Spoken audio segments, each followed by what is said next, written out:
Hello and welcome to this episode of Xplained by NewsX. My name is Vineet Malhotra. The video on your screens is not AI generated. This is the headquarters of the Daily Star in Dhaka, the country's leading English language daily. All 9 floors were engulfed in flames while journalists remained trapped inside. But why was this office targeted is the big question. Was this the only escalation carried out by the protesters overnight? Well, it's not even close. These are not protesters advocating for justice. They are a violent mob driven by radicalization and pumped with interim chief Yunus's divisive rhetoric.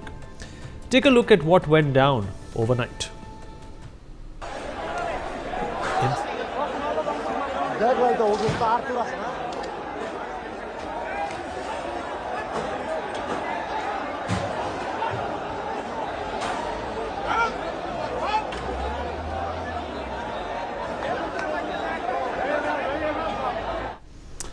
And this is the Dainik Prathamalo headquarters located in Dhaka's Karwan Bazaar area.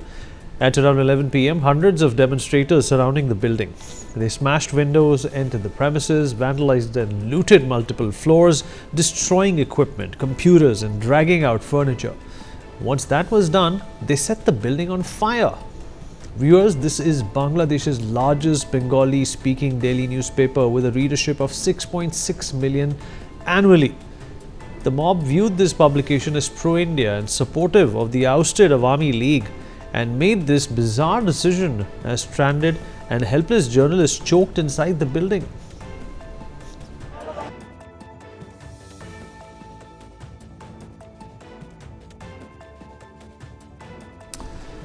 What you are seeing on your screens now is a jarring sight. A prominent newspaper editor was physically assaulted in the street. This is Nurul Kabir, a highly respected senior journalist. He was pushed, shoved, harassed by a mob that accused him of being an agent for the Awami League and the ousted Sheikh Hasina regime. Most concerning is that this assault took place at 2 a.m. right in front of an army personnel. This is a sobering reflection of the current state of affairs in the country of Bangladesh. What this reveals is a dangerous precedent. Protesters now feel empowered to take the law into their own hands, seemingly with total impunity. The lack of government intervention sends a clear and chilling message. By failing to act, the Yunus administration is effectively signaling its endorsement of muzzling the press, and when that happens, minorities become the easiest targets. The man seen here is Deepu Chandra Das, a 30-year-old Hindu garment worker. An ordinary labourer, he lived as a tenant in the Dubaliyapara area of Meeman Singh. In these disturbing visuals, a radicalized mob is seen repeatedly stomping on his chest and beating him until he succumbed to his injuries. What was his crime is the question? Well, he was a citizen of this country, yet he was lynched, targeted solely for being a Hindu. Well, the violence did not end with his death. The mob stripped Deepu Chandra Das's body, tied it to a tree and swung it around like a trophy for all to see. His remains were then set on fire while hundreds of bystanders just watched, recording the inhumane act on their mobile phones. This is the family Deepu Chandra Das leaves behind.